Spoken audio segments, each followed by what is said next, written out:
Hey everybody, it's Jack Punkington here, and welcome to what might be a new series, what might just be a one-time or two-time video.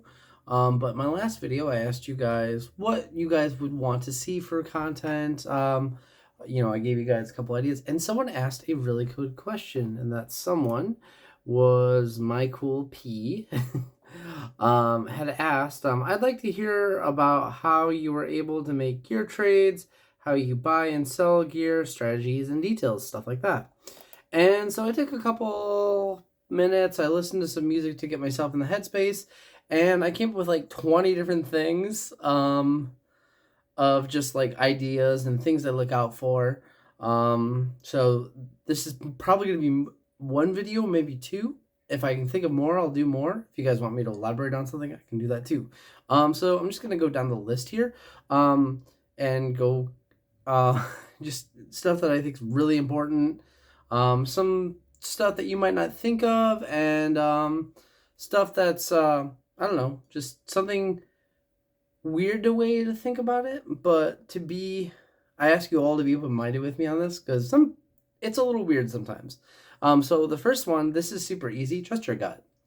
I have had so many deals. In fact, I actually just had a deal not too long ago, where something didn't seem right, and the guy was a little weird with how he talked. I do a lot of deals on Facebook. I do a lot of deals on Craigslist. I'm always hunting for deals, so I will be on Reverb, Craigslist, Facebook Marketplace, even Guitar Center all the time, just going through and finding stuff. And there have been times where people have reached out to me or I've reached out to people and it doesn't seem right. It doesn't feel right. The way they had talked seemed like either they didn't understand what the piece of equipment I was trying to sell them was, or they weren't really looking to buy the equipment. It was a weird situation, and I felt very uncomfortable. And before I met up with them, because I had started to set up a time and date, and I had just told them, you know what, I appreciate your time, but I'm not interested. And they just didn't respond. In fact, I had another piece of equipment for sale, and they had reached out to me in the same exact dialogue as they did on the previous piece of equipment. So I could tell that it was more likely a scam.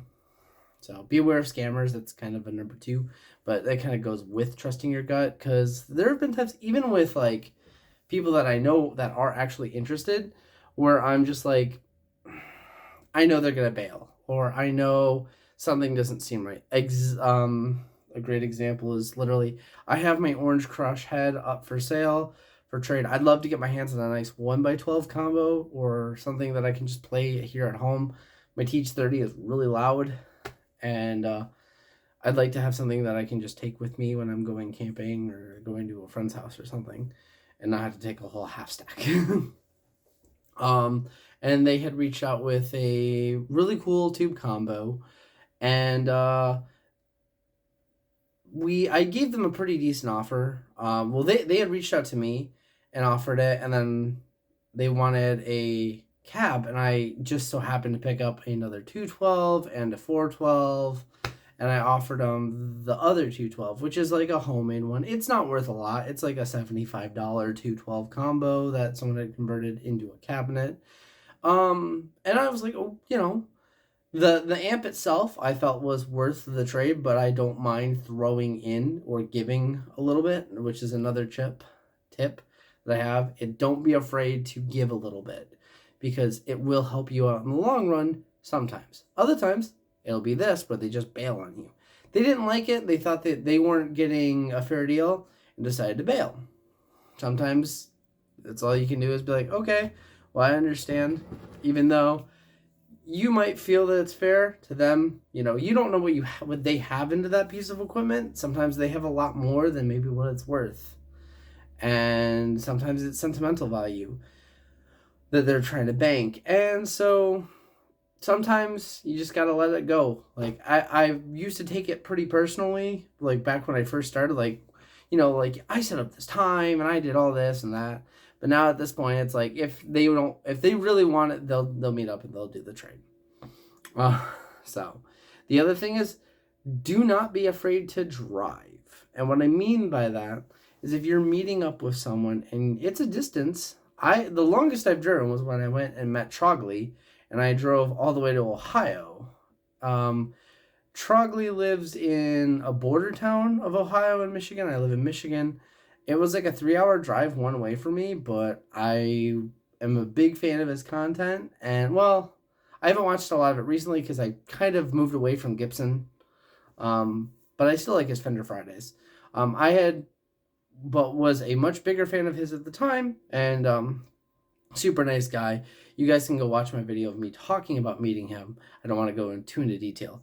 And that was a really long drive, but it was worth it because I got to meet a really cool dude. And I got to, he got a piece of equipment from me that he was not happy with, and that happens. But he was nice enough about everything. So yeah. But commonly, I drive an hour to an hour and a half one way on deals all the time. Like, yeah, there are nice times where people will drive, a little closer to me, but I don't mind driving. This ties into another tip. Make a day out of it. And what I mean by that is if you have the free time, make it a day where you just go and do this. I always, if I'm going to a new town that I haven't been to, I will always ask the person, what's a good place to get lunch around here? Because it's a good way to try new food. I love food. As you guys can tell, working on changing that. But it's a cool way to I got to try this new place. Like, for example, the the cabinets I just picked up. I went to a part of Michigan. I live kind of central Michigan, just a little bit outside of Flint and Lansing. I drove to Cairo, Michigan, which is about a 2-hour drive one way. But the best diner I've had in a long time is out there. And I wouldn't have known that if I hadn't asked. So that was really cool. Unfortunately, this time when I went out, I'd met with that guy before and done a deal with him. Unfortunately, the restaurant was closed this time, and we went to a restaurant that wasn't really that good out there. But I digress. Make a day out of it. It can be really fun. Take a friend, take a spouse, take, whoever, take, someone, because you should always have someone with you. That's another tip. If you're meeting up with people, always bring a second person, especially if you don't know what you're looking at. Bring someone that's more knowledgeable on that. And if you do know what you're looking at, it's just nice to A, have a friend with you, because sometimes long drives are lonely, or B, you have a little bit of extra protection. I've never had a situation where I felt threatened, but it's nice to have another person with you. And I've actually had times where I've had someone who knows more than me on a piece of equipment come with me, and they're like, oh yeah, this. And it's either saved me from buying something or made me want to buy it more. So it's, yeah, so it can be a really fun experience driving and doing this, but it can suck sometimes. I have gotten burned on deals before. Another one is if you're a guitar player or bass player, this doesn't really apply to drummers, but maybe I can make it work, or keyboardists. Don't be afraid of broken headstock or repaired guitars. This is Coffee. Coffee is my Schecter. I am not a big Schecter guy. This will tie into another point in a second. I'm not. And this was a guitar that I've had for a long time. It was a gift from my fiance. It was $50. It had different pickups at the time, and it was just... No, I put all these stickers on. But this guitar has been wrecked. As you can see, it's got a lot of damage on it. And it's one of the best playing guitars I've ever owned. I love this thing. I've played 2 shows with it, 2 or 3 shows. And before I got my PRS, this was my main guitar for Azure Attorney. And it's a really good backup.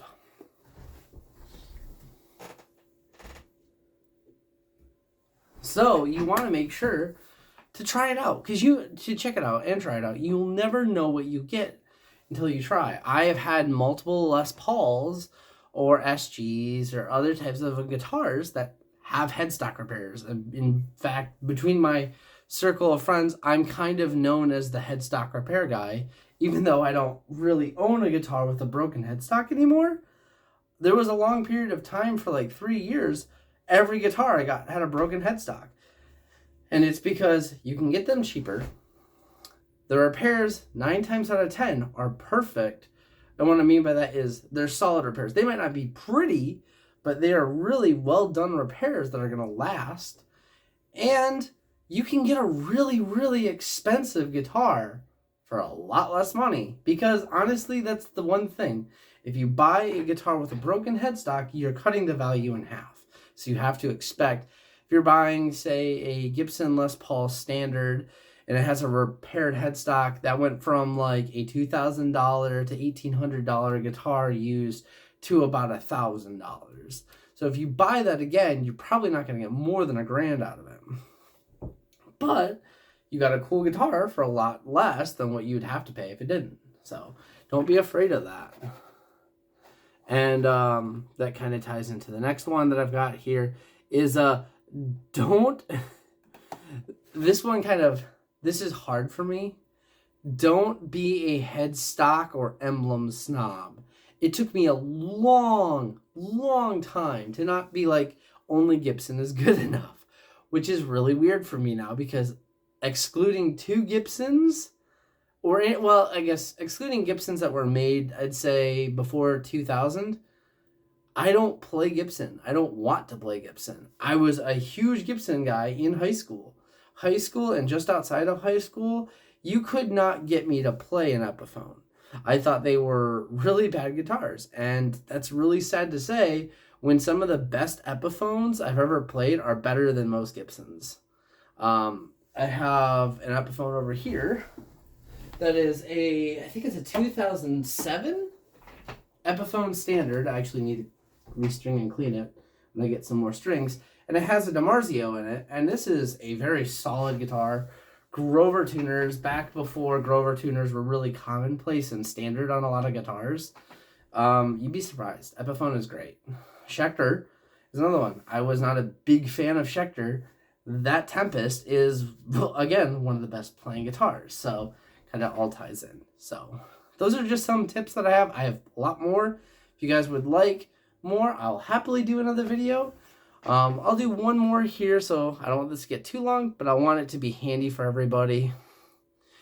If you are buying online, always, always, always make an unboxing video. It has saved my butt so many times. I bought a Mesa Nomad a few years ago, and I think it saved me from paying a lot of money. Because I think I got it for like $600, but I was paying with Affirm at the time. If you don't know what that is, go check it out. It's really worth it in the long run. If you can afford it, it's a way to buy something on credit, essentially, and you're paying it in payments. It's kind of like a credit card. It's how I actually built my credit up to buy a house. I knew I could afford it, so I did it. I always paid that off early, too. But anyway, I digress. I bought a Mesa Nomad, and I think I had paid like half of the money, which was like $400 or like $300, and it came in destroyed. And had a tech look at it. They weren't able to do anything with it. Because I had done an unboxing video, I had done a video of me playing on it and seeing what worked and what didn't.